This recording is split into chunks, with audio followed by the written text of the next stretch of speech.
Hello everyone, hope you're doing great. Welcome to my YouTube channel. In my today's video, I'll be telling you what you can do if your Play Store is not working in your device Vivo V25 Pro.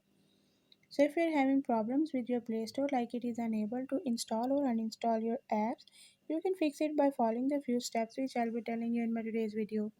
But before we start the video, if you're new to my channel, don't forget to subscribe or press the bell icon so you won't miss any of my updates. Now watch this complete video and you will learn how you can fix your problem related to your Play Store.